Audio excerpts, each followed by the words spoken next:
Hi sir, कैसे हो आप? उसको बहुत गुड टू सी यू। बढ़िया। Thank you. क्या हाल चाल?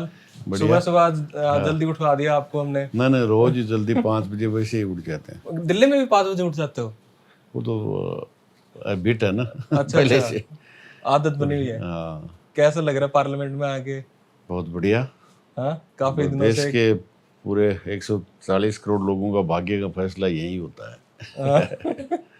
तो आप जब देखते हो पार्लियामेंट में पहुंचते हो तो इतनी लंबी तमन्ना थी आपकी पार्लियामेंट में आने की। जी जी। तो पहली बार पहुंच के क्या क्या फील हुआ आपको, और कहाँ पे क्या पहला काम किया गया आपने?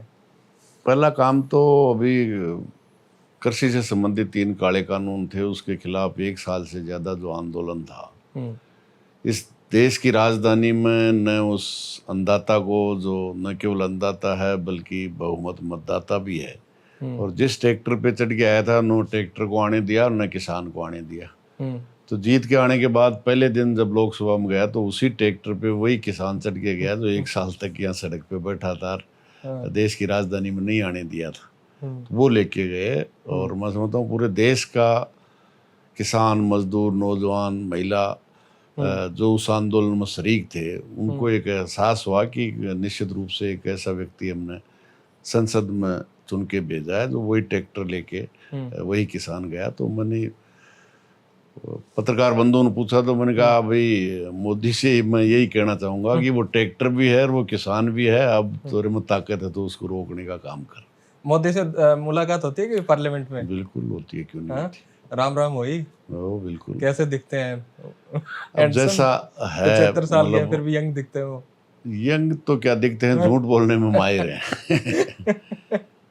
अच्छा। यंग बड़ी बड़ी कंपनियों के लिए यंग जरूर हैं, हाँ। बाकी आम जनता के लिए नहीं है। न किसान के भाव के लिए हुआ, न 2 करोड़ नौकरी का हुआ, न काला धन 100 दिन में लाने का वायदा था। हम्म बहुत हुई महंगाई की मार। अब की बार मोदी हम्म सरकार 50 वाला डीजल 100 है, हम्म और 400 वाली एलपीजी है वो 1400 है। अच्छा अच्छा।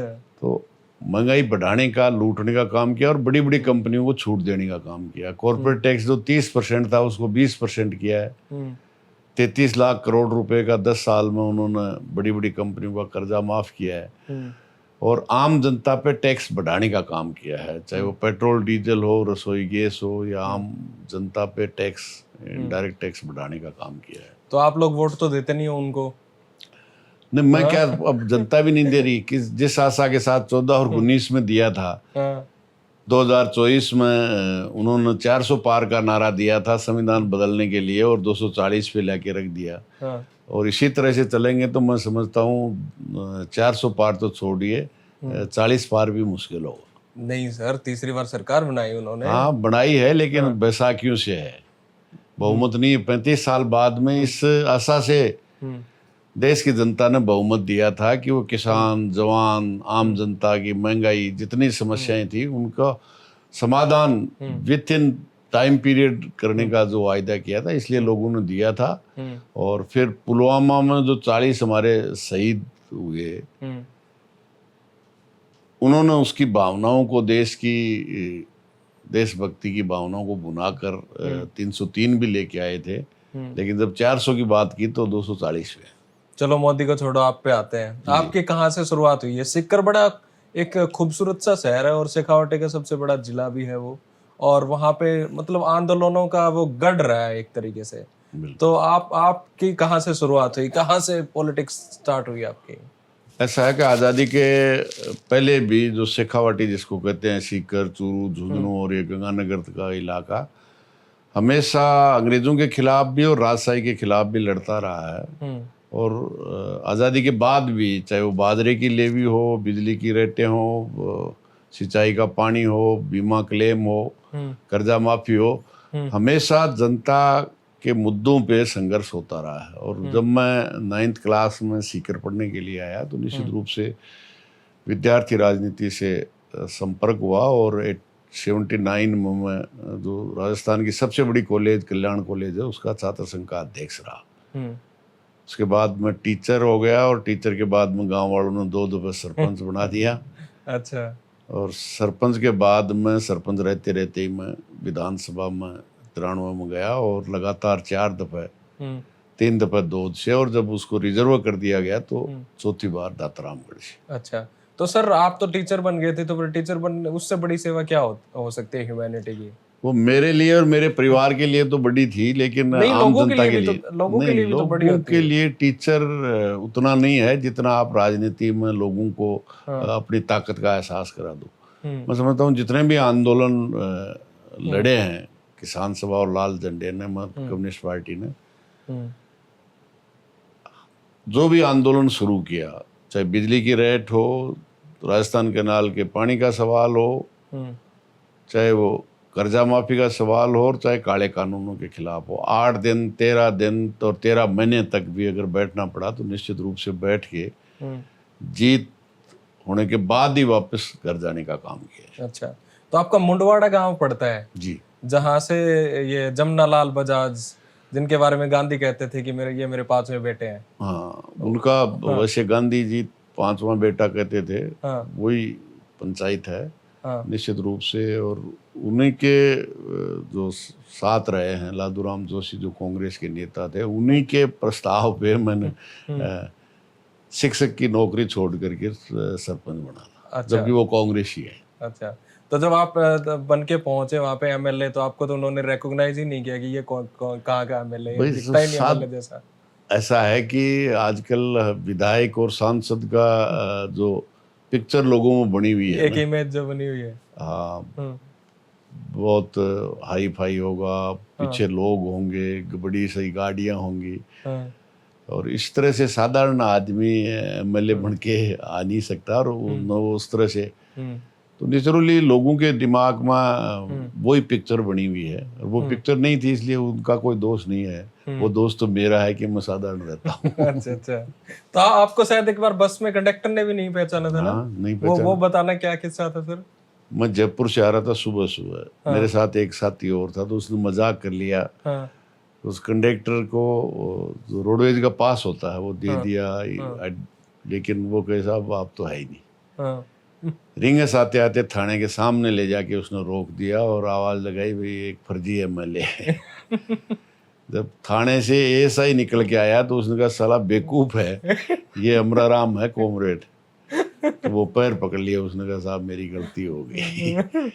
कोई नहीं, गलती होगी तो। सर आपका जो सीपीआईएम ज्वाइन करने का है, जो कॉमरेड जो आप कहते हो अपने आप को, तो ये पर्टिकुलरली सीपीआईएम ही क्यों?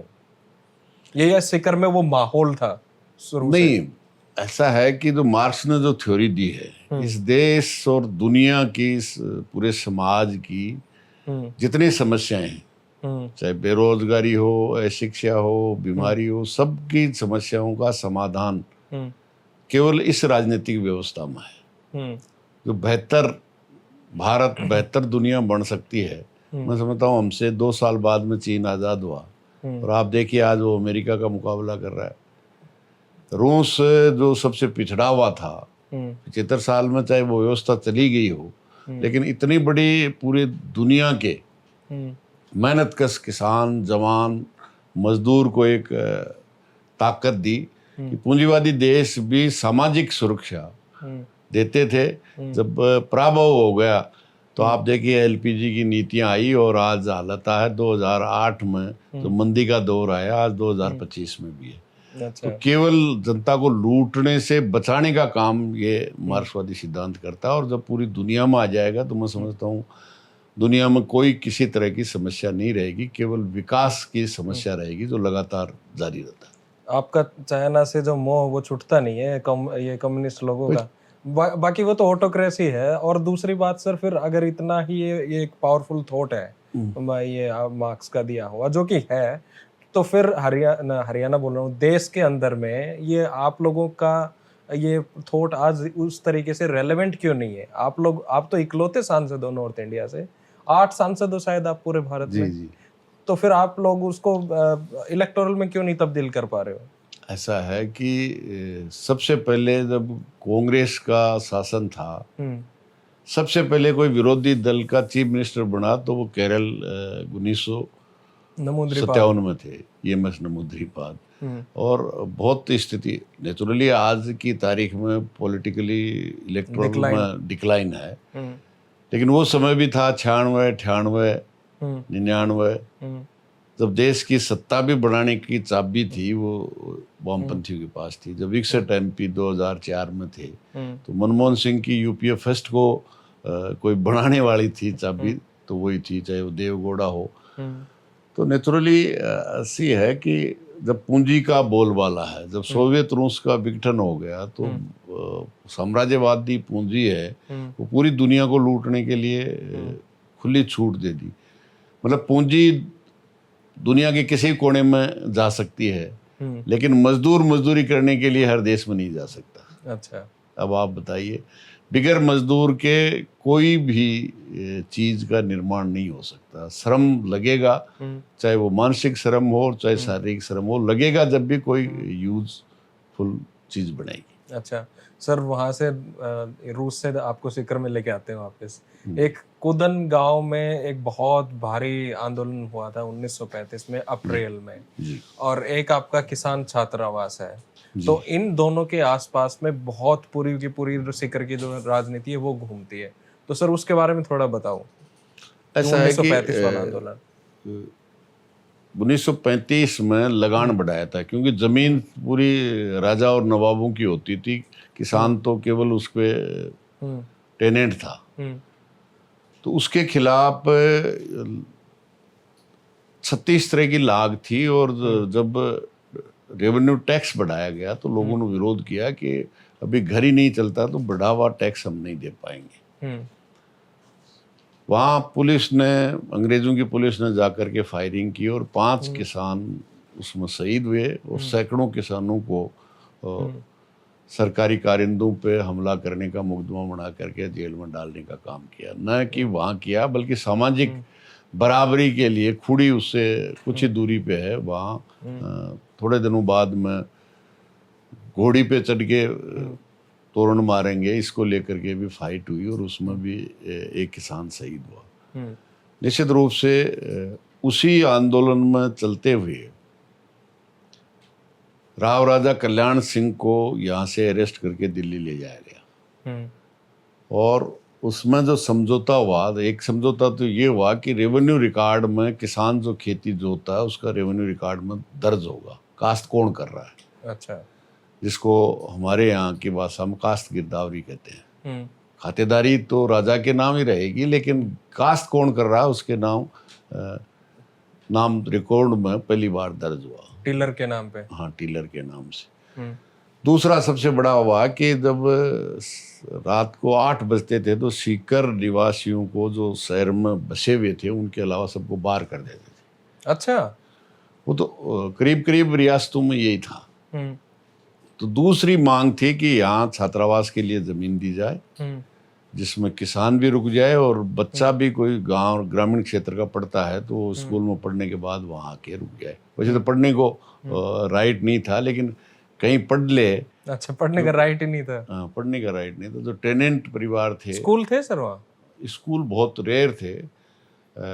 पलथाना एक गांव है उदन के बिल्कुल एडजॉइनिंग ही, वहाँ यहाँ से उत्तर प्रदेश से ले जा करके एक स्कूल खोली थी। तो 5 साथियों ने जिसमें छान बानी थी उनको जेल में डाल दिया था, देवगढ़ ले जाके जेल में पटक दिया। अच्छा, तो नेचुरली वो इस बात के रेवेन्यू रिकॉर्ड में दर्ज करने और छात्रावास की जमीन के साथ समझौता हुआ।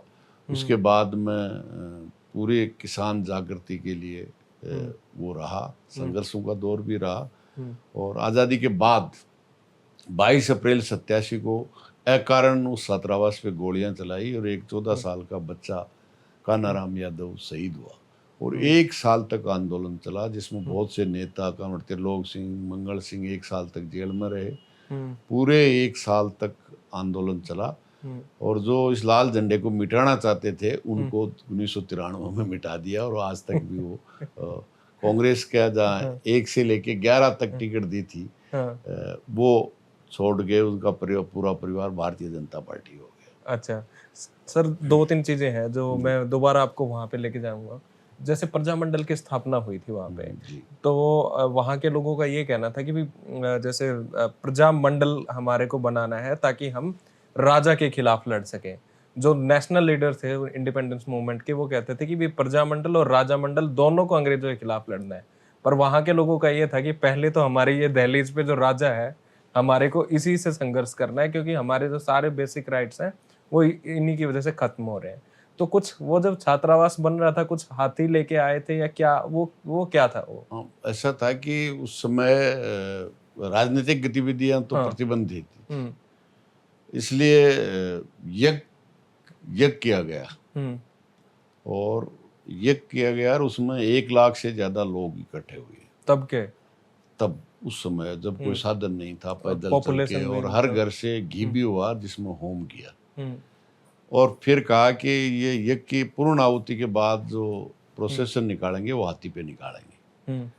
हाथी जयपुर से मंगा लिया, हाथी राजा ने चुरवा दिया हम्म। और फिर संघर्ष हुआ, और फिर हाथी भी दिया, और पूरा प्रोसेसन भी हुआ। मतलब आप राजनीतिक गतिविधि नहीं कर सकते, तो धार्मिक गतिविधि के नाम से, यज्ञ के नाम से लोगों में जागृति पैदा की, और उसी के बाद ये सब घटनाक्रम जो मैं बता रहा हूँ, चाहे वो सामाजिक बराबरी का हो, सामाजिक कुरीतियों के खिलाफ लड़ने का सवाल हो, उन सब के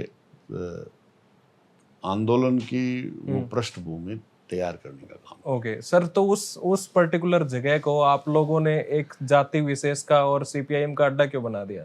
नहीं नहीं नहीं नहीं, कोई जाति का नहीं है। मैंने कहा ना, अभी 14 साल का बच्चा हुआ, वो जाट थोड़ा ही था, यादव था। वहाँ मुसलमान, दलित, जो पेमाराम मेरे बाद में रिजर्वेशन के बाद में एमएलए हुआ, पूरी उसने शिक्षा वहीं से ग्रहण की है। उसका नाम छात्रावास किसान छात्रावास था। सब तरह के, सब जाति, सब धर्मों के लोग उसमें पढ़े हैं, और न केवल एमएलए बल्कि आईएएस भी बने हैं, डॉक्टर बने हैं, इंजीनियर बने हैं, बहुत बड़े बड़े प्रोफेसर बने हैं वहाँ से निकल करके।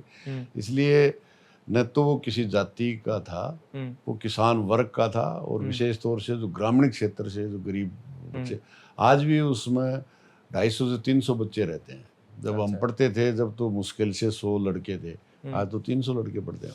ओके सर, 87 का आपने जिक्र किया, तो 87 का वो माहौल भी था जब आपके घर के बाहर बहुत सारे पुलिस वाले एक सुबह इकट्ठा हुए और आपको फिर घर छोड़ के भागना पड़ा, वो क्या था? ऐसा है, वो तो जब आप राजनीतिक चैलेंज किसी के सामने और पैदा हो बंदूक भी रखते थे तब? आप भी रखते नहीं नहीं नहीं, मैं तो बंदूक जेब में नहीं नहीं है? मैं तो बंदूक नहीं रखता था, लेकिन पुलिस ने और सरकार ने इतना हवा खड़ा कर दिया था कि इतना खतरनाक है, हथियार रखता है। इसलिए मेरे परिवार में एक शादी थी, तो रात को, मैं तो अंडरग्राउंड था, रात को 11 बजे आया, और सुबह 5 बजे जब उठा तो पूरे पुलिस ने घेर रखा है। रेसर भी लाए। निश्चित रूप से जब मैं वहाँ से निकला तो मेरे पीछे दौड़ के आने लगे, तो पड़ोस में ही एक गांव है, 1 किलोमीटर पे, मैं दौड़ता हुआ उस स्टैंड के पास गया, तो पीछे से रेस उन्होंने आवाज लगाई कि चोर है, पकड़ो पकड़ो। तो मुझे गुस्सा आया, तो उनकी तरफ मैं वापस दौड़ा, तो वो दौड़ गए। मैं जब उस गांव के बस स्टैंड पे पहुंचा, तो गांव वालों ने मेरे को पानी पिलाया और पास से निकाल दिया। जब वो पूछे तो उन्होंने मेरे को इधर भेजा और उनको इधर भेजा। फिर आगे जा करके मेरे को एक ऊँट भी दिया, जिसपे मैं चढ़ के चला गया। मेरे को बचाने के लिए मेरे से बड़ा भाई ऊँट लेके आया, तो उस पर उन्होंने फायरिंग की। अच्छा। गनीमत रही कि वो बच गए। वो क्योंकि सरकार की योजना यह थी, जिंदा या मुर्दा हमारा राम आना चाहिए। तो आपने ऐसा क्या किया था?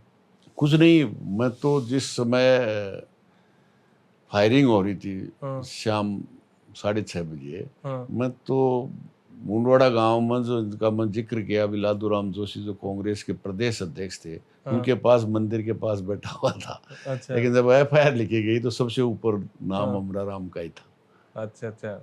तो कुल मिलाकर के जो राजनीतिक चैलेंज खड़ा हो रहा था, क्योंकि चैलेंज जब भी हो गया था, जब मैंने नौकरी छोड़ करके सरपंच बना, तो पूरा परिवार उनका गया लादूराम जी जोशी के पास कि इनको आप सरपंच नहीं बना रहे हो, सरप को दूध पिला रहे हो।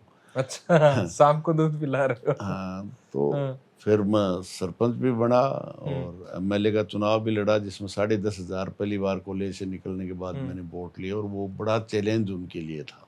ओके।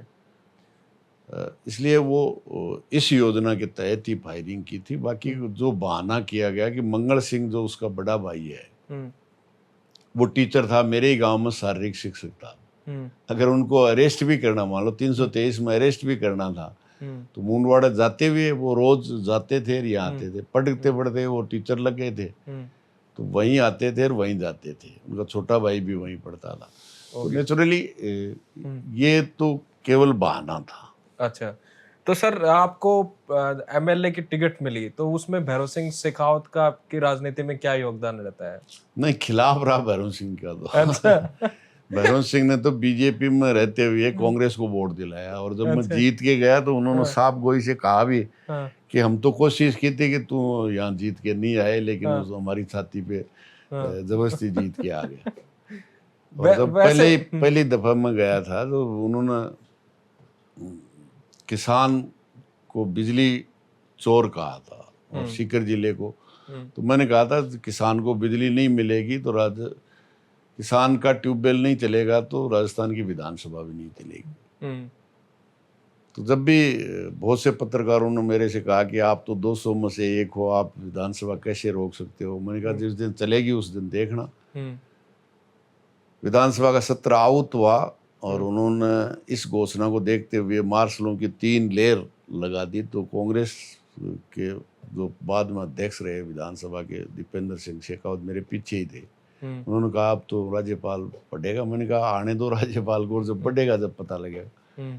जो राज्यपाल बलीराम भगत थे, उन्होंने पढ़ने का शुरू किया। मैं टेबल पे खड़े होके जंप लगाया और उसका छीन लिया। तो सेक्रेटरी ने दोबारा दिया, तो मैंने टेबल पीछे से खींच रहे थे, वही फिर जो मार्शल थे उनको खींच रहे थे।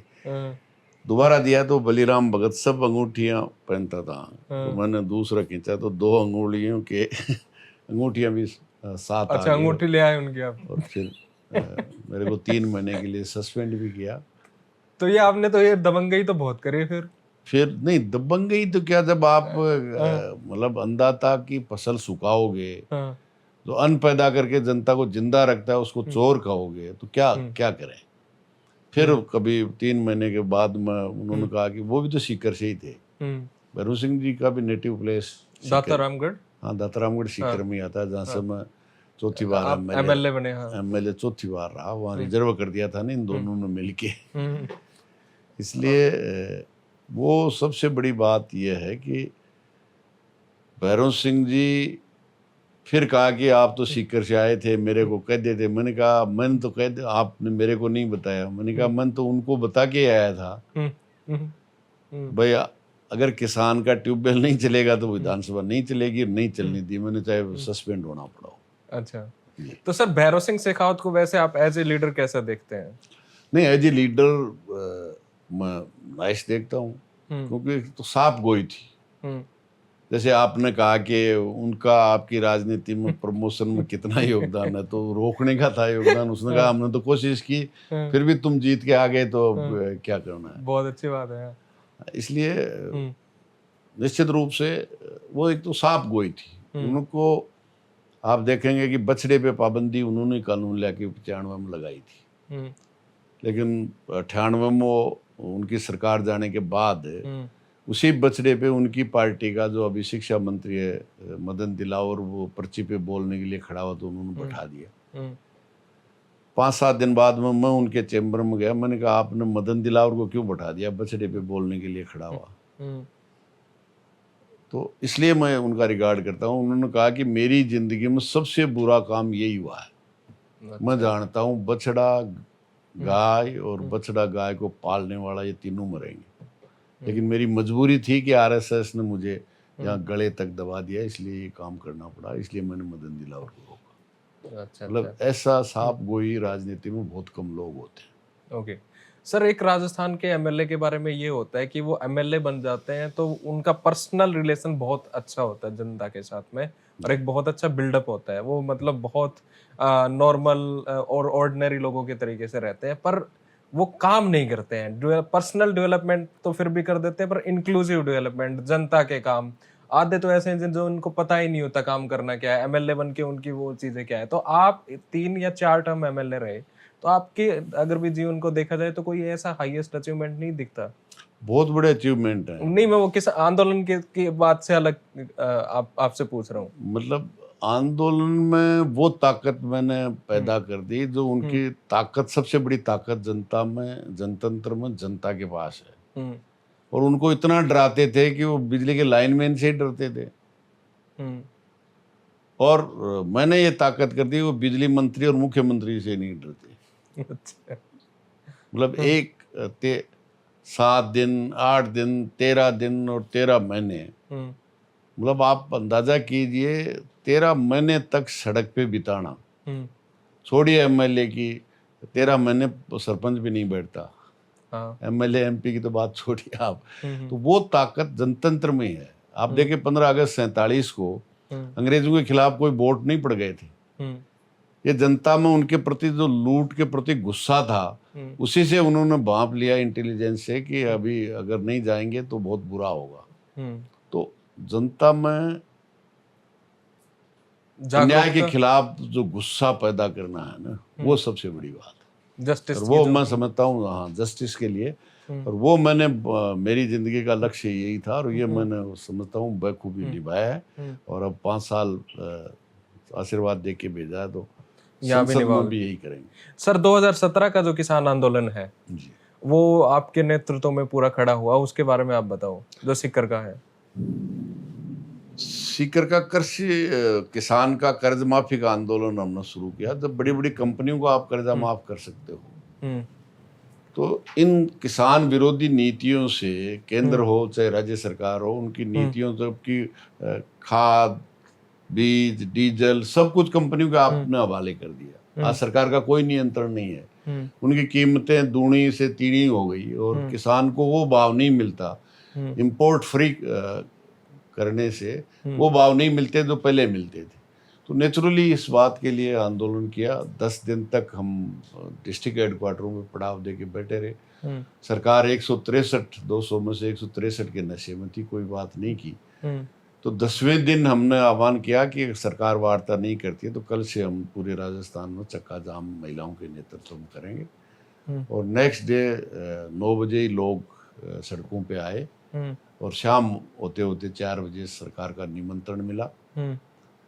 फिर निमंत्रण देने के बाद 2 घंटे बाद उन्होंने बात करने के लिए जयपुर जाने के लिए तैयार हुए, तो उन्होंने कहा कि अभी वो मंत्री नहीं है इसलिए आज नहीं आना। नेक्स्ट डे बुलाया, चर्चा हुई और लिखित में समझौता हुआ। 4 मंत्रियों ने लिख करके दिया कि हम 50,000 तक कर्जा माफ करेंगे। मतलब आप अंदाजा कीजिए, उस समय तो मैं 17 में एमएलए भी नहीं था, 13 तक ही एमएलए था। आप किसान सभा के तो प्रेसिडेंट थे आप अपने पार्टी के? किसान सभा के तो प्रेसिडेंट थे, लेकिन जनप्रतिनिधि के रूप में नहीं था ना। और हमारा भी कोई, मेरे अलावा भी कोई प्रतिनिधि नहीं था विधानसभा में। अच्छा। 8 से 13 हम 3 थे पहले, उससे पहले एक ही सीपीएम का एमएलए रहता हुआ है। लेकिन इन संघर्षों का और मेरे को रोकने के लिए रिजर्वेशन किया बीजेपी और कांग्रेस ने मिलके 2 तो जीता ही जीता। पास में गया वहाँ दत्तरामगढ़ जीता, और अनूपगढ़ जहाँ रावड़ा गढ़साना का 2004 में 4-6 किसान शहीद हुए थे, वहाँ मतलब 1 से 3 हुए। वो 2 को रिजर्व इस दिमाग से कर रहे थे, इस योजना से कर रहे थे कि अमराराम का रास्ता बंद हो जाएगा। और वो भी इसलिए कि दोनों ने मिलके लड़ा। 2003 का चुनाव, उसके बाद में भी अमराराम भारी बहुमत से जीत गया। तो नेचुरली ये जो प्रयास था उनका असफल रहा। लेकिन वो समझौता करने के बाद में भी बदल गई सरकार। अच्छा।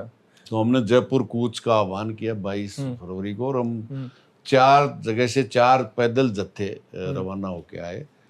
जयपुर जिले में प्रवेश करते ही चारों जत्थों को उन्होंने अरेस्ट करके जेल में डाल दिया। अच्छा।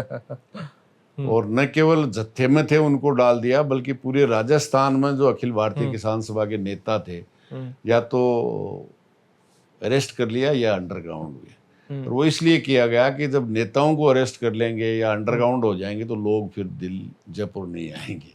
अच्छा। लेकिन लोग, नेता गिरफ्तार, सैकड़ों की संख्या में गिरफ्तार हुए। काफी लोग, सैकड़ों जो अंडरग्राउंड थे, फिर भी जनता आई और राजस्थान की सरकार को बिगर शर्त जितने भी गिरफ्तार थे उनको रात को 11 बजे छोड़ना पड़ा। और कर्जा माफ़ी भी 9,000 करोड़ रुपए की कर्जा माफ़ी भी फिर लागू करनी पड़ी। और उसी आंदोलन का नतीजा था फिर गवर्नमेंट बदली, 163 से 63 बचे और 100 उड़ गए। अच्छा। कांग्रेस आया तो उसने भी फिर वही कोऑपरेटिव का, जिसने ना दावा तो ये किया था कि हमारी सरकार आने पे किसानों का संपूर्ण कर्जा माफ हो जाएगा, लेकिन केवल वही कोऑपरेटिव का कर्जा उन्होंने माफ किया। तो 2 दफे जो किसान का कर्जा माफ 17 में बीजेपी ने संघर्ष के माध्यम से किया था और फिर वो अपने चुनावी वायदे के अनुसार उन्होंने पूरा तो नहीं किया लेकिन कोऑपरेटिव का कर्जा माफ किया। तो 2 दफे कर्जा माफ हुआ। ओके सर, बाकी आपने चुनाव भी बहुत लड़े हैं और हारे भी बहुत हो आप। हाँ ऐसा क्या मूड था कि चुनाव लड़ना है? और ये भी बीच में कि नारा भी चला था आपके प्रति कि लाल लाल लहराएगा अमरा दिल्ली जाएगा। बिल्कुल, कि अमरा दिल्ली जाएगा तो पटवारी से काम कौन करवाएगा? हाँ, वो शुरू की बात है। मैं 93 में जीता और ये 98 का चुनाव है जिसमें 2 लाख वोट आए थे और जीतने वाले के 2,24,000 आए थे। अच्छा। तो मेरा मोटिव केवल एमएलए और एमपी बनना नहीं था। मेरा मोटिव चुनाव लड़ने का था कि चुनाव के दरमियान लोग आते हैं और जिनके लिए मैं लड़ता हूं, किसान मजदूर नौजवान के लिए, वो कितने राजनीतिक रूप से जागरूक हुए हैं। इसलिए हार में मुझे कोई ज़्यादा गम नहीं होता और जीतने में बहुत बड़ी कोई ज़्यादा खुशी नहीं होती। जीत गया तो उस प्लेटफार्म पर जाकर उस जो संघर्ष सड़क पे लड़ रहे हैं वो उस संस्था में, विधानसभा और लोकसभा में रखेंगे, पंचायत और पंचायत समिति में रखेंगे, और नहीं जीत पाए तो सड़क पे लड़ेंगे, और जिता के भेज दिए तो सड़क पे भी लड़ेंगे और सदन में भी लड़ेंगे। और इसी आशा से आज, क्योंकि बहुत महंगा चुनाव हो गया, लेकिन मैं अभी लोकसभा में जीत के आया हूँ और उतना खर्चा किया है उससे ज़्यादा तो लोग आजकल पंचायत के सरपंच के चुनाव में कर देते हैं। चाहे वो आपके हरियाणा हो चाहे राजस्थान हो। आपने पैसे वैसे नहीं कमाए अभी? न कमाए और न कमाने का इरादा रहा है। तो मैं कह रहा हूँ ना, मन नहीं करता पैसे कमाने का? नहीं, पैसे की जरूरत कहाँ है? नहीं, जिंदगी में पैसे की जरूरत तो होती है। नहीं, उतना पैसा खेत से मेरी मेहनत से मिल जाता है। पेंशन वेंशन आती है एमएलए की? तनख्वाह मिलती थी, तनख्वाह नहीं थी तो फिर पेंशन है, खेत है, इसलिए वैसे अरबपति कोई होता नहीं किसान। अच्छा। और रोटी खाने का चल जाता है।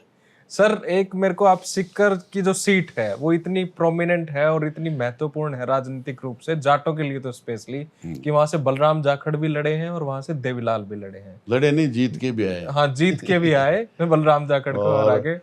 स्पीकर भी रहे, कृषि मंत्री भी रहे, देश के उप प्रधानमंत्री भी रहे। लेकिन स्पीकर तो वो दूसरे रहे थे, बलराम जाखड़ रहे ना? बलराम जाखड़ ही स्पीकर ही थे। हाँ। देवीलाल जी कृषि मंत्री और उप प्रधानमंत्री भी रहे, लेकिन वहाँ का कृषि का विकास नहीं किया। अच्छा। आज तक भी कृषि की कॉलेज नहीं है। अच्छा। मतलब ब्रॉडगेज भी अभी 1 साल पहले, 1.5 साल पहले हुई है। जब पूरे देश में ब्रॉडगेज हो गई उसके बाद में शेखावाटी हुई है। तो नेचुरली चलो वो तो उनका था। तो क्या वो सिर्फ राजनीतिक इम्पोर्टेंस के लिए ही वहां चुनाव लड़ते थे? हाँ, बलराम जाखड़ तो इसलिए गए थे कि 84 में पंजाब में चुनाव नहीं हो रहे थे। चाहे बलराम जाखड़ था, बूटा सिंह था। आपने किसकी मदद करी थी तब? नहीं, हम तो खिलाफ थे, सब कांग्रेस के खिलाफ थे, सबके नहीं। जब दोबारा वो चुनाव लड़े और देवीलाल ने चैलेंज किया कि मैं जहाँ से भी बलराम जाखड़ लड़ेगा वहां से लड़ूंगा, और वो सीकर से भी लड़े और रोहतक से भी लड़े। रोहतक भी जीते और सीकर भी जीते। उस समय हम देवीलाल के पक्ष में थे और देवीलाल को भी हमें सीट छोड़नी पड़ी थी। पहले कोई सीट नहीं छोड़ रहे थे, तो त्रिलोक सिंह जी ने वहाँ फार्म भरा था, तो लड़ते आए 52 से। तो फिर बीकानेर से कामरेड शोपत सिंह के लिए उन्होंने सीट छोड़ी और हमने सीकर देवीलाल के लिए छोड़ी। शोपत सिंह भी जीते, जिनके खिलाफ बीजेपी ने भी लड़ा था। बीजेपी और जनता दल का समझौता था। बीजेपी 12 और 13 जनता दल, 13 में से जनता दल ने 1 हमें छोड़ी, तो बीजेपी भी लड़ी, कांग्रेस भी लड़ी और शोपत सिंह जीत के आए। शोपत सिंह और के बेटे भी तो एमपी रहे थे शायद? नहीं, फादर। अच्छा, हरिराम father, चौधरी sorry, 77 में sorry, जनता father, हाँ। पार्टी से। दोनों एक ही साथ भी रहे थे ना शायद? ना ना, अलग अलग? वो 77 में रहे जनता पार्टी से। अच्छा अच्छा। वो कम्युनिस्ट पार्टी में नहीं थे। हरिराम हाँ। जी चौधरी उनका नाम हाँ। था। उनके पिताजी हाँ। जनता दल में थे और फिर जनता पार्टी से एमपी रहे। हम्म। और कॉमरेड शिवपत सिंह 4 दफा एमएलए भी रहे। हम्म। और बीकानेर, क्योंकि गंगानगर तो 52 से ही रिजर्व है, इसलिए बीकानेर से उनके फादर भी रहे। और 89 में वो भी एमपी रहे। और फिर अब दूसरी बार मैं राजस्थान से जीत गया। सर पॉलिट ब्यूरो के भी आप मेंबर बने हो? जी। क्या करते हो आप लोग पॉलिट ब्यूरो में बैठ के? कुछ तो आपकी पार्टी तो गलत में जा रही है, वहाँ क्या मीटिंग करते रहते हो? ऐसा है कि कोई केवल हाँ। बाकी जो पूंजीवादी पार्टियां हैं केवल रिप्रेजेंटेशन, चुनावी रिप्रेजेंटेशन से होती है। अब देखिए आज की तारीख में बंगाल में हमारा एक भी एमएलए नहीं है, एक भी एमपी नहीं है। लेकिन अभी 1 महीने पहले 20 तारीख को परेड ग्राउंड में मीटिंग हुई, पूरा भरा हुआ था। इतना लंबा राज भी तो किया आपने, इतना लंबा राज भी तो किया वहाँ। राज किया, लेकिन राजनीतिक रूप से तो एक एमएलए और एक एमपी नहीं है वहां से। हाँ, ये लेकिन विफलता है जनता आज भी वो इतनी मजबूती से साथ है पार्टी के। ताकत तो जनता की है ना। एमएलए एमपी है या नहीं है, लेकिन जनता जिसके पास है ना वो सब कुछ है। इसलिए केवल इससे नहीं नापा जाए, क्योंकि हम तो संघर्ष की राजनीति करते हैं। बाकी पूंजीवादी पार्टियां केवल चुनाव की राजनीति वो सब यही कहते हैं, हम संघर्ष की राजनीति करते हैं, बाकी तो पूंजीवादी पार्टियां करते हैं। बीजेपी भी यही कहती है, कांग्रेस भी यही कहती है। भाई मैंने कोई ऐसा है प्रैक्टिकल, इसीलिए तो राजस्थान की जनता मेरे साथ रही है। 86 में बिजली की रेटें बढ़ी थी। हरदेव जोशी की सरकार थी। भैरों सिंह, नाथूराम जितने अपने आप को मुख्यमंत्री रहे हुए 77 में। खिलाफ थे ना नाथूराम मिर्जा आपके? नहीं, मेरे तो क्या खिलाफ थे, राजनीतिक तौर पे वैसे राजनीतिक वो तो उस समय जनता दल में थे, भैरों सिंह बीजेपी में थे। हमारे संघर्ष के 4 महीने बाद में वो पूरे, क्योंकि हमारा क्षेत्र तो उस समय सीमित था, वो आए। उन्होंने रैली करके विधानसभा के सामने जेल भरने का आह्वान किया। लोगों ने जेल ही नहीं धर्मशालाओं को जेल घोषित किया, उनको भर दिया। लेकिन एक नया पैसा भी वापस नहीं हुआ। अच्छा। और 2005 में हमने 8 दिन का पड़ाव देके जितनी रेट बढ़ी थी वसुंधरा राजे को, न केवल वो रेट रोल बैक करनी पड़ी, बल्कि 1.25 लाख किसानों को अन्य योजनाओं में, चंद्रभान चौर योजना, हरा चारा, मछली पालन, मतलब उन्होंने योजना निकाली। पहले आप चोरी विषयार भराइए। कांग्रेस का बिजली ये तो आप लोगों ने नाम दिया होगा ना, चंद्रभान चौर योजना। भाई जब वो योजना उन्होंने ये निकाली कि पहले VCR भराओ, चोरी के नाम से पैसे जमा कराओ और फिर कनेक्शन ले लो, वरना 11 साल तक इंतजार करना पड़ता था। तो उन 1 लाख को भी सामान्य कराया। तो अब आप देखिए, एक तो मैं तो केवल एमएलए था और वो चीफ मिनिस्टर रहे हुए। अनेक कुमार MP, आपका कुमाराम उस समय जिंदा थे, नाथूराम, दौलतराम, भैरों सिंह उसका संयोजक था। हमने भी उस समय कहा था उन्होंने जनता दल को कि आप भैरव सिंह जी जो जन्मजात भारतीय जनता पार्टी किसानों की दुश्मन रही है, इसको आप संयोजक न बनाए, आप में से कोई बन जाए, हम भी इसी बिजली उपभोक्ता संघर्ष समिति में रहेंगे। उन्होंने कहा नहीं भैरव सिंह ही रहेगा, तो हमने कहा हम उसमें शामिल नहीं होंगे। और उसका नतीजा वही आया। फिर लोगों को उन्होंने जा करके आरे से ले जा करके पीट कर जेलों से बाहर निकाला।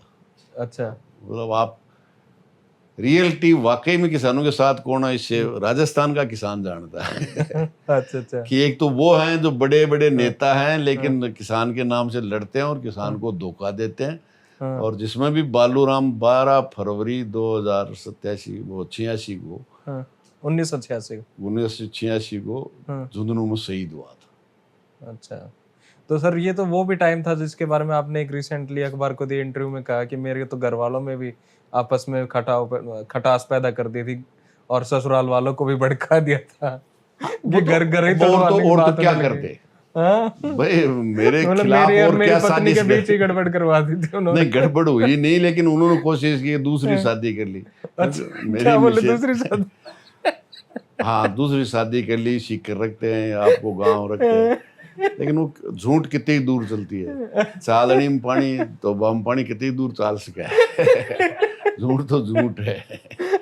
अच्छा सर, आप जाट भी हो, कॉमरेड भी हो, दोनों ये एक तरीके से अगेंस्ट टू ईच अदर हैं। ना अगेंस्ट नहीं है, एक जैसे एक तो आप अपने आप को जाट ज्यादा मानते हो, कॉमरेड ज्यादा मानते हो? नहीं, कामरेड हूँ तो जाट के जन्म लिया है, लेकिन अन्याय के खिलाफ केवल यही एक कौम है जो लड़ती है, तो न केवल लड़ती है बल्कि खून भी देती है। आप देखिए जो आज सेना में जो शहीदों की जो संख्या है, चाहे वो हरियाणा हो, राजस्थान हो, पश्चिमी यूपी हो, सबसे ज्यादा है। अब आप सीकर, झुंझुनू, चूरू जाओगे तो अनेकों गांव, मतलब 50% गांव मिल जाएंगे जहां ताबूत लगे हुए। तो असल बात यह है कि राजस्थान में तो रियासत काल में पढ़ने का राइट ही नहीं था। जो खेतीगर जातियां हैं, SC ST OBC जो जिसको कहते हैं, उनको पढ़ने का ही राइट नहीं था। तो पढ़ते कहाँ से, आप बताइए। मैंने कहा ना, स्कूल खोली, उनको तो ले जाके जेल में बैठा दिया। तो जब शिक्षा में पिछड़े हुए थे तो नेचुरली इसलिए गए। लेकिन आज की तारीख में पिछड़े वो नहीं है, IAS निकलते हैं उससे, IAS है, IPS है। लेकिन आज भी जो मनुवादी संस्कृति है वो समाज पे आज भी हावी है। जो ना बराबरी का, जिसको नीचा और ऊंचे की सवाल है, वो मनुस्मृति आज भी काम कर रही है, और उसका सबसे बड़ी वाहक है भारतीय जनता पार्टी, जिनके आप खिलाफ हो। सर, आप आखिर में एक क्वेश्चन है कि जैसे आपने बात करी कि जाट वो कौम है जो लड़ना जानती है और ये सारा है। जाट क्या, जो नहीं मैं बस किसान मैं किसान ऐसा है जो देखो, सर सुनो तो, किसान, क्वेश्चन तो सुनो एक बार। आप लड़ना भी जानते हो, आप सब कुछ जानते हो, पर आप पॉलिटिकली इतने भोले क्यों हो कि आप अपना चीफ मिनिस्टर नहीं बना पाए आज तक? चीफ मिनिस्टर किसान का जाति का बनने से कोई ज्यादा बेनिफिट नहीं होना। क्यों नहीं होगा? मैं इसलिए बता रहा हूँ, जाट तो हरियाणा में बना लिए, और अब खट्टर और सैनी आ गए। खट्टर आ गया जिसका किसान का लेना देना दूर तक नहीं है। किसान का कल्याण होगा नीतियों से, जातियों से नहीं होगा। और जातियां मैं इसलिए कह रहा हूं कि किसान वर्ग की जो जातियां हैं, चाहे गुर्जर है, जाट है, यादव है, ये सब जो खेती करने, जिनका पेशा खेती रहा है, वो वाकई में लड़ाकू हैं। एक कोई जाट का ही नहीं है जो खेती में लड़ता है, जानवरों से लड़ता है। जानवरों से खेती करते थे, आज तो ट्रैक्टर है ना। ऊंट से खेती करते थे, बैल से खेती करते थे, उनको भी हल चलाने का जोतने का करते थे। पशु पालते थे। अकेली खेती जब होती है जब पशु पालता है, उसमें खाद वो देता है, तो उन पशुओं को ठीक करने का काम भी वो करता है। इसलिए वो जन्मजात ही संघर्षशील होता है। ओके, जो भी खेती करने वाली जात। अभी 2-4 मिनट बचे हुए हैं आपके 10 बजे। हाँ, आपको पूछना है कुछ? हाँ सर, आपने कहा कि मतलब जैसे किसान आपके साथ हैं और मतलब बाकी तो पूंजीवादी पार्टियां हैं, तो ऐसा क्यों हो रहा है कि मतलब कम्युनिस्ट पार्टी मतलब साउथ में तो चलो फिर भी अब थोड़ी बहुत है, पहले ज्यादा थी डोमिनेंट, और नॉर्थ में तो हमेशा से डिक्लाइन में रही है, तो ऐसा क्यों जब किसान आपके साथ है, सब कुछ आपके साथ है? तो नहीं, किसान राजस्थान में तो मैं कह सकता हूँ, और बाकी जगह में भी इतना कुछ खास नहीं किया कम्युनिस्ट पार्टी ने। नहीं, अल्टरनेट नहीं है, ये मैं मानूंगा। जो अल्टरनेट बीजेपी कांग्रेस हर 5 साल से सरकार बदल जाती है, कितना गुस्सा आप अंदाजा कीजिए, नहीं क्या? और इसलिए देखा, मैं तो 8 दिन 13 दिन और 13 महीने भी रहा हूँ। बीजेपी कांग्रेस का नेता 13 तो महीने नहीं होते सर। 12 महीने से ज्यादा 13 महीने तक रहे हैं। महीने तो नहीं होते, जनवरी फरवरी में 13 नहीं होते, लेकिन 13 महीने तो रहे हैं। अच्छा 13। तो इसलिए मैं कह रहा हूँ कि वो वहां का किसान 13 दिन 13 महीने तक बैठ सकता है। बीजेपी वाले 3 दिन बैठा के दिखा दे मुझे। लेकिन राजनीति, चुनाव एक दूसरी कहानियां होती हैं, उसमें कई अल्टरनेट है। अभी सरकार भारतीय जनता पार्टी की है, प्रदेश में भी है, देश में भी है। सामने जहाँ जहाँ जो भी अल्टरनेट है वही होगा। अब कांग्रेस नहीं है यूपी में, बिहार में सपा और राजद है, या कांग्रेस है, तो नेचुरली किसान की हालत मैं समझता हूँ बहुमत तो बहुत दयनीय है। और निश्चित रूप से वही किसान मजदूर ही पहले बदला है और इस व्यवस्था को भी बदलेगा। ओके। और सर आपने मतलब कांग्रेस एक मिनट रुको सर, अभी नमस्ते मत करो। हाँ, पूछो पूछो। अब तो इंडिया अलायंस के अंडर आप मतलब कांग्रेस और बाकी सब साथ हो, तो अब मतलब कि कांग्रेस पूंजीवादी पार्टी है या वो किसान पार्टी बन रही है धीरे धीरे? नहीं, पूंजीवादी पार्टी है, स्पष्ट ये निजीकरण वही लेके आए थे, लेकिन आज सबसे बड़ा खतरा भारतीय जनता पार्टी जो मनुवादी पार्टी है, उसका एक ही मकसद है कि जो किसान आज़ादी के वक्त लड़ करके जमीन का खातिरदारी हक लिया था, उसको छीनने का उनका सबसे पहला काम है। जब से मेजोरिटी में भारतीय जनता पार्टी देश की सरकार में आई है, आपको पता हो तो सबसे पहले आते ही भूमि अधिग्रहण अध्यादेश लेके आए थे। एक दफे नहीं, 3 दफे लेके आए थे। मकसद क्या था? कंपनी, जो भी देशी या विदेशी कंपनी जिस गांव की तरफ अंगुली कर देगी, वो 15 दिन में कलेक्टर उन गांवों से किसानों को बेदखल करके कंपनी को कब्जा दिला देगा। भूमि अधिग्रहण अध्यादेश वापस लेने पड़े, 3 काले कानून लेके आए। अब काले कानून वापस करा दिए पूरे देश के किसानों ने लड़के, तो अभी बिजली को कंपनियों के हवाले करने के लिए स्मार्ट मीटर लेके आ रहे हैं। क्योंकि खेती में, उद्योग में, सामान्य मानव विकास में बिजली का जितना महत्व है और इतनी बड़ा स्ट्रक्चर, जो खरबों रुपए का जो स्ट्रक्चर है, वो पूरा का पूरा अंबानी, अडानी और टाटा को देना चाहते हैं। मतलब जिसके खिलाफ पूरे देश में आज की तारीख में आंदोलन चल रहा है। मतलब कुल मिलाकर किसान को हम किस तरह से त्रस्त कर सकते हैं। उसका गाय और बछड़ा बिकता था, पैसा आता था, समाप्त कर दिया। राजस्थान में ऊंट राजस्थान से बाहर नहीं जा सकता, बाकी सब कुछ जा सकता है। यही किसान के बच्चे जो सेना में भर्ती होते थे, उनको अग्निवीर बनाया। अफसर तो ज्यादा नहीं होते थे, लेकिन जवान तो होते थे, और अग्निवीर बनाया। सर अग्निवीर से मेरे को एक याद आ गई, अग्निवीर तो धनखड़ को भी बना दिया। हाँ, वो तो बनाएंगे किसान। तो धनखड़ अगर बीजेपी में जाएगा तो अग्निवीर ही बनाएंगे भाई। जब पूरा किसान वर्ग को बना दिया उन्होंने अग्निवीर, तो धनखड़ को कैसे नहीं बनाएंगे? क्या विचार है आपके, क्यों धनखड़ के साथ ऐसा क्यों हुआ? भाई, भारतीय जनता पार्टी जब किसान वर्ग के साथ ये करती है, तो धनखड़ के साथ कोई अलग व्यवहार नहीं करेगी। जब वो सतीश पूनिया है, यूज एंड थ्रो करती है, काम में लिया और फेंक दिया। तो आज की तारीख में उनको ही नहीं करती है। वो पूरे देश में माइनॉरिटी को एक टिकट नहीं देती। वो भारतवासी नहीं है क्या? ये भी है। पर धनखड़ के बारे में तो जब उनको सीट पे बिठाया जा रहा है तो बोल रहे थे कि ये तो किसान पुत्र हैं और किसान रत्न हैं। हाँ, वो ये कह के नाड़ काटने का काम करते हैं। आपको क्या जिनकी ज्यादा बात करें वो इसका मान लो उसका सत्यानाश करने वाली भारतीय जनता पार्टी। तो आपका भी बहुत बात करते हैं कम्युनिस्ट पार्टी की। बाकी हाँ, आपको क्या आपको क्या रीजन लगता है कि धनखड़ क्यों गए? इस्तीफा दिया गया, लिया गया, क्या लगता है? लिया गया है लेने का। वो 21 तारीख को राज्यसभा में अध्यक्षता कर रहे थे, सर्वदलीय बैठक कर रहे थे, और रात को 8 बजे बीमार हो गए। और 9:25 पे इस्तीफा दे दिया। तो आप तो मिलते ले लिया। हाँ, ले लिया। आप तो मिलते रहते हो सर उनसे? हाँ, मिलते नहीं। मेरे साथ 93 से 98 पहली बार में गया जब वो भी एमएलए थे। वो किशनगढ़ से थे, मैं दोद से था। और जब सस्पेंड हुए, जब मेरे साथ उनको भी सस्पेंड किया था। उन्होंने वैसे काम कुछ नहीं किया था, लेकिन सस्पेंड जरूर किया था। तो सर अभी आपको बुरा नहीं लगा आपके साथ के एमएलए? या बुरा तो लगा, लेकिन वो गए ऐसे हैं।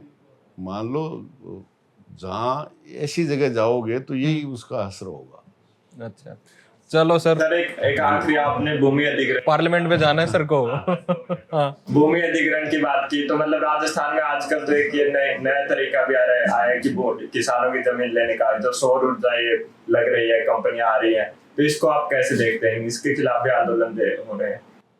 नहीं, आंदोलन हो रहे हैं, लेकिन उनमें भी आप देखेंगे कि अंबानी अडानी की कंपनी है और टाटा की कंपनी है। टाटा की कंपनी जहाँ सौर ऊर्जा लगा रही है, वहाँ खेजड़ी नहीं काट रही है। तो राजस्थान का सबसे परमानेंट पेड़ है जो हर स्थिति में रहता है। बाकी सरकार ने पूरी ज़मीन दी है और उसकी 80% बिजली राजस्थान से बाहर बेचते हैं इसलिए वो लूट का ही काम है। लेकिन वो अधिग्रहण तो अगर जारी रहता तो आज की तारीख में बहुत से किसान मजदूर हो जाते। ओके धन्यवाद। Okay sir, thank you so Thank you. Much. वैसे आप बता रहे थे कि आप पैसे वाला नहीं हो, 1 लाख रुपए की तो आप घड़ी मानते हो। लाख रुपए की हाँ, मेरे ये को तो देखो, 80,000 दे दो और आप ले जाओ 20,000 का आपको फायदा दे दो। चेंज कर लेते हैं। हाँ, नहीं चेंज नहीं है, आप तो पैसे दे दो, लाख की बता रहे हो ना, 50 दे दो मेरे को ये भी किसी की दी हुई है अभी। ठीक है सर, done। सर को पार्लियामेंट जाना है, लेट हो रहे हैं, दोबारा किसी दिन बैठेंगे। Okay cut. Okay sir.